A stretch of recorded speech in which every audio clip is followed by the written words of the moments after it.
Smriti. Welcome to our channel your success point. आज हम पढ़ेंगे चैप्टर नंबर 3। उससे पहले अगर आपने चैप्टर नंबर 1 और 2 नहीं देखा है तो डिस्क्रिप्शन बॉक्स में उसका लिंक दिया गया है, वहाँ से आप जाके देख सकते हैं। तो सबसे पहले आइए समझते हैं इस चैप्टर का नाम का मतलब क्या है। Pair of linear equation in two variable. इसके पहले हमने सेकेंड चैप्टर जो कि पॉलिनोमियल, उसमें हमने पढ़ा था कि लीनियर इक्वेशन क्या होता है। लीनियर इक्वेशन क्या होता है? ऐसा इक्वेशन जिसकी डिग्री 1, ऐसे इक्वेशन जिसकी डिग्री 1 हो उसको क्या कहते हैं? Linear equation.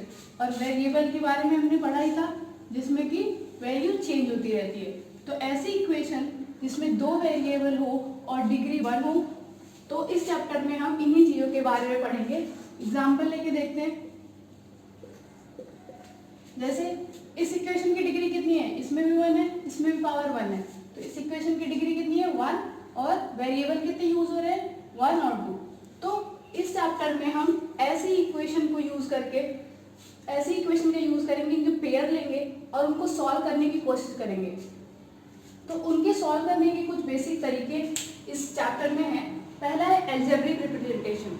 अलजेब्रिक रिप्रेजेंटेशन में क्या होता है कि कैसे हम किसी भी कोई एक्सप्रेशन दिया हुआ है उसको अलजेब्रिक फॉर्म में कैसे रिप्रेजेंट करेंगे, वेरिएबल और कांस्टेंट का यूज करके कैसे रिप्रेजेंट करना है, उसको कहेंगे अलजेब्रिक रिप्रेजेंटेशन। उसके बाद आएंगे हम ग्राफ का यूज करके कैसे इस इक्वेशन को सॉल्व करेंगे। और बाकी ये 3 मेथड हम सीखेंगे इस चैप्टर में, सब्स्टिट्यूशन मेथड, एलिमिनेशन और क्रॉस मल्टीप्लिकेशन मेथड का यूज करेंगे और 2 लीनियर इक्वेशन को सॉल्व करके उसके वेरिएबल्स की वैल्यू को निकालेंगे। हम करेंगे एक्सरसाइज नंबर 3.1 का पहला क्वेश्चन। क्वेश्चन में क्या बोल रहा है? आफ्ताब टेल हिज डॉटर, वो अपने डॉटर से बोलता है, आफ्ताब अपनी डॉटर से बोलता है कि 7 ईयर अगो, 7 साल पहले, I was 7 times as old as you were. तुम उस समय जितने साल की थी उसका मैं 7 गुना था। 7 साल पहले की बात हो रही है। और फिर 3 ईयर फ्रॉम नाउ, मतलब अब से 3 साल पहले, I shall be 3 times as old as you will be, मतलब 3 साल बाद मैं तुम्हारा 3 गुना होगा, जितने भी साल की तुम होगी उसका मैं 3 गुना होगी। अब हमें क्या करना है? इस सिचुएशन को अलजेब्रिकली एंड ग्राफिकली रिप्रेजेंट करना है। तो सबसे पहले हमें पता है कि ये कैसा है, 2 वेरिएबल की इक्वेशन है, लीनियर इक्वेशन। तो सबसे पहले हम 2 वेरिएबल लेट करेंगे। तो हम क्या लेट करेंगे? प्रेजेंट एज ऑफ आपका, मान लिया हमने x है, x ईयर्स। क्योंकि हमें प्रेजेंट एज हमने क्यों लिया है? क्योंकि हमें उसी से कंपेयर करके 7 ईयर एगो का निकालेंगे और 3 ईयर हेंस का निकालेंगे, इसलिए हमने प्रेजेंट एज लिया है। प्रेजेंट एज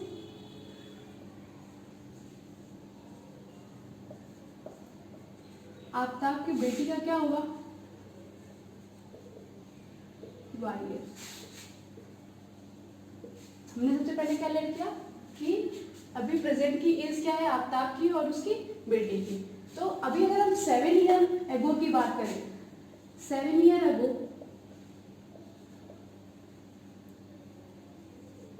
अगर 7 ईयर्स एगो को 7 साल पहले, तो क्या करेंगे? 7 साल पहले इन दोनों की एज कितनी रही होगी?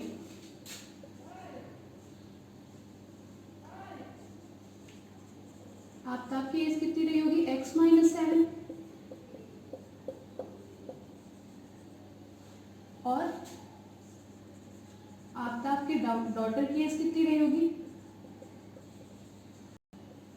जितनी अभी है, कितनी है y, उसमें से 7 माइनस। अब हमें दोनों चीजें पता है कि 7 ईयर अगो आफ्ताब की आयु कितनी थी? x - 7 और डॉटर की आयु कितनी थी? y - 7। अब हम जरा रिलेशन को देखते हैं। आफ्ताब क्या बोल रहा है? आई वॉज 7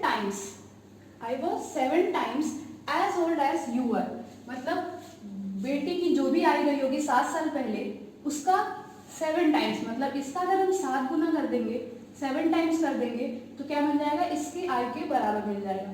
कह रहा है मैं तुम्हारी आयु का 7 गुना था, मतलब अगर मैं बेटी की आयु को, डॉटर की एज जो है उसका 7 टाइम्स कर दूँ तो इसके बराबर हो जाएगा, दोनों इक्वल हो जाएंगे। अब हम इस इक्वेशन को सॉल्व कर लेते हैं। x माइनस 7y माइनस 49, इस 7 को अंदर मल्टीप्लाई कर दिया तो क्या मिलेगा हम सबको, एक साइड लाए x माइनस 7y और प्लस 42 इक्वल टू 0। इस पे ऐसे भी सकते x minus 7y equal to minus 42। अब हम दूसरी इक्वेशन बन, ये हमारी पहली इक्वेशन है। अब यहाँ पे जो दूसरी कंडीशन दी हुई है उसके अकॉर्डिंग हम दूसरी इक्वेशन बनाने की कोशिश करेंगे। अब कह रहा है 3 ईयर फ्रॉम नाउ, मतलब प्रेजेंट एज, अभी की एज से 3 साल बाद देखेंगे। आफ्टर 3 ईयर्स क्या हो जाएगा, आफ्ताब की एज कितनी हो जाएगी,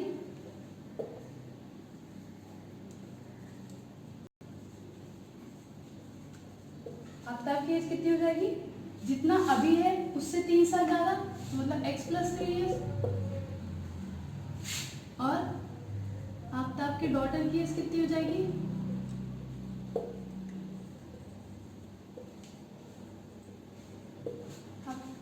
उसकी प्रेजेंट एज कितनी है y, उसमें 3 ऐड कर देंगे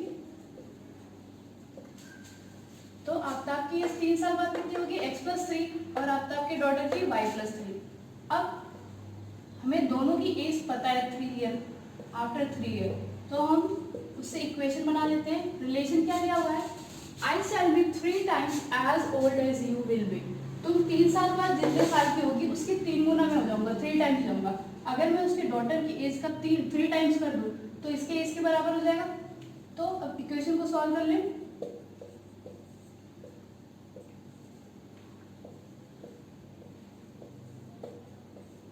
ये हमारी दूसरी इक्वेशन। अब हमें 2 इक्वेशन मिल गई। ये क्या है, हमारा एल्जेब्रिक रिप्रेजेंटेशन है। इसने बोला है कि रिप्रेजेंट दिस सिचुएशन एल्जेब्रिकली, तो हमने एल्जेब्रिक रिप्रेजेंटेशन कर दिया। अब हमें क्या करना है, ग्राफिकल रिप्रेजेंटेशन करना है इसका। ग्राफिकल रिप्रेजेंटेशन करने के लिए सबसे पहले हमें इन दोनों की टेबल बनानी पड़ेगी, उसके बाद ग्राफ में इन दोनों को रिप्रेजेंट करेंगे। अब हम देखेंगे इन दोनों इक्वेशंस जो हमने एल्जेब्रिक रिप्रेजेंटेशन लिया है उससे ग्राफ कैसे बनता है। सबसे पहले इस इक्वेशन को सिंपलर फॉर्म में ले आते हैं, एक्स को इधर छोड़ देते हैं, ये इधर जाएगा, ये ऑलरेडी -42 था, इधर ये माइनस में था, इधर आएगा प्लस में। अब यहाँ पे हम क्या करेंगे, y की वैल्यू पुट करते जाएंगे जहाँ से x की वैल्यू निकलती जाएगी और टेबल बनेगा।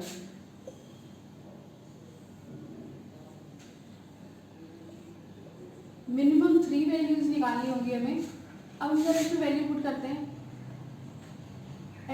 y इक्वल टू 5 अगर पुट करें, हम यहाँ पे 1 2 भी पुट कर सकते हैं, बट अगर मैं यहाँ पे 1 पुट करती हूँ तो x की वैल्यू बहुत बड़ी आ जाएगी जिसको हमें ग्राफ में रिप्रेजेंट करने में दिक्कत होगी, इसलिए हम यहाँ पे y की बड़ी वैल्यू ले रहे हैं। अगर हम y की बड़ी वैल्यू लेते हैं, 5 ले लिया हमने, तो -42 प्लस 7 इंटू 5, तो क्या हुआ, -42 प्लस 35, क्या मिल गया हमें, -7। तो हमने y की वैल्यू क्या रखी, 5, तो हमें x की वैल्यू क्या मिली, -7। इसी तरह y की वैल्यू 7 रख देते तो x की वैल्यू क्या आ जाएगी, -42 प्लस 7 इंटू 7, तो -42 प्लस 49, तो कितना मिला, 7। तो हमने जब y की वैल्यू 7 रखी तो हमें x की वैल्यू क्या मिली, 7।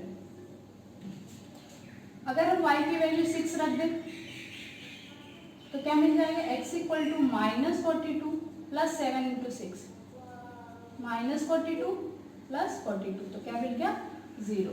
तो y की वैल्यू अगर हमने 6 रखी तो x की वैल्यू क्या आ जाएगी, 0।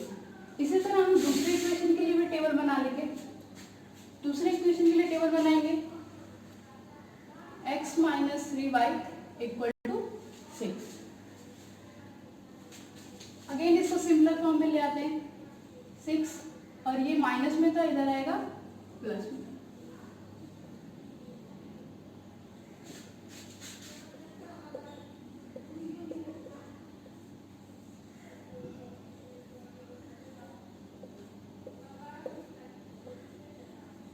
सबसे पहले हम y की वैल्यू को यहाँ पे 0 पुट करते हैं, तो क्या हो जाएगा, 6 प्लस 3 इंटू 0, x की वैल्यू क्या आ गई, 6। जब हमने y 0 लिया तो x की वैल्यू क्या है 6। अब हम y की वैल्यू 1 लेते हैं, तो x इक्वल टू क्या हो जाएगा 6 प्लस 3 इंटू 1, तो x की वैल्यू क्या आ जाएगी 9। जब हमने y 1 लिया तो x की वैल्यू कितनी आ जाएगी 9। y की वैल्यू -1 ले लेते हैं, तो क्या हो जाएगा x equal to 6 into 3, 6 plus 3 into -1, तो क्या आएगा 6 माइनस 3, तो क्या मिलेगा 3। तो अगर y की वैल्यू मैंने -1 ली तो x की वैल्यू कितनी आ जाएगी 3। अब हम इसको ग्राफ में रिप्रेजेंट करना सीखेंगे। ग्राफ में कैसे इसे शो करते हैं,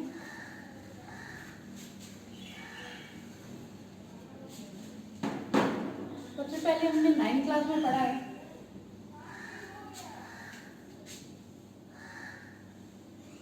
ये होता है हमारा x एक्सिस और ये होता है हमारा y axis. Right hand side और अपर साइड ये दोनों कैसे होते हैं, पॉजिटिव होते हैं, धनात्मक होता है। लेफ्ट हैंड साइड और डाउन साइड क्या होता है, नेगेटिव होता है। ये हमारा नेगेटिव y एक्सिस है और ये हमारा नेगेटिव x एक्सिस है। अब हमें कैसी वैल्यू चाहिए, सारी वैल्यूज 10 के अंदर अंदर है, तो हम क्या करेंगे, हम या तो 2 का गैप ले लेते हैं या तो 1 का गैप ले लेंगे। तो हम 1 का गैप लेके चलते हैं, 1 2। अगर देखेंगे x में मैक्सिमम वैल्यू 9 तक चाहिए, 3 4 5 6 7। इसको आप अगर ग्राफ पे बनाएंगे, उसमें बॉक्स बने होते हैं ऐसे, तो उसमें आपको कोई दिक्कत नहीं होगी।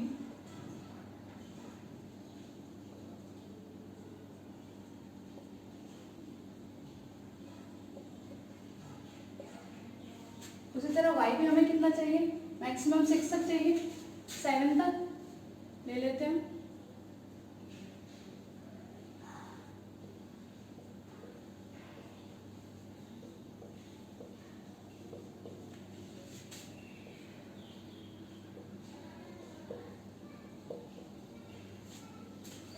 अब हम पहली वैल्यू क्या लेंगे, x की वैल्यू -7 और y की वैल्यू 5। तो x एक्सिस पे -7 देखना, ये हमारा -7 है और y की वैल्यू हमें कितनी चाहिए 5। तो इन दोनों को हम आगे बढ़ाएंगे और जहां पे ये मिलेंगे एक दूसरे को, ये कौन सा पॉइंट हो गया -7,5। पहले हम x एक्सिस को लिखते हैं, फिर y एक्सिस को, फिर दूसरा पॉइंट क्या है 7,7, मतलब x एक्सिस पे भी 7 चाहिए पॉजिटिव और y भी पॉजिटिव। इसको भी आगे तक बढ़ाएंगे, x एक्सिस +7 और y एक्सिस +7। तो ये पॉइंट क्या मिला हमें 7,7। तीसरा पॉइंट क्या है, x एक्सिस 0 है और y एक्सिस क्या है 6। तो x एक्सिस 0 है और y एक्सिस क्या है 6, तो ये हमारा पॉइंट हो जाएगा। अब हम तीनों को मिलाएंगे तो ये हमेशा स्ट्रेट लाइन में आएंगे। आप ग्राफ पे जब बनाएंगे तो ये तीनों स्ट्रेट लाइन में आएंगे। ये हमारे पहली इक्वेशन जो थी हमारी x - 7y = -42 का ग्राफ था। अब हम इसका देखेंगे दूसरी इक्वेशन जो थी, तो x की वैल्यू क्या है 6 और y 0, तो x 6 है और y 0 है, ये पहला पॉइंट।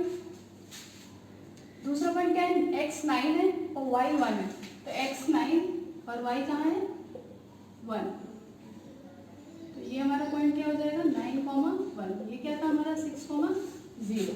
उसी तरह हमारा तीसरी वैल्यू क्या है, x 3 है और y -1 है, x 3 है और y -1।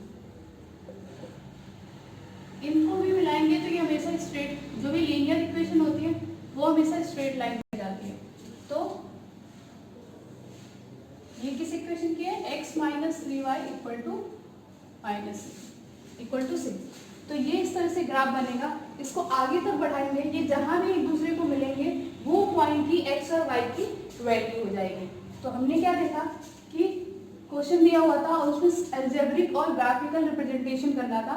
तो सबसे पहले हमने क्या किया, इस स्टेटमेंट की मदद से हमने दो अलजेब्रिक इक्वेशन बनाए टू वेरिएबल में, और फिर उससे टेबल बनाई सॉल्व करके, और वहां से हम ग्राफ को रिप्रेजेंट कर रहे हैं।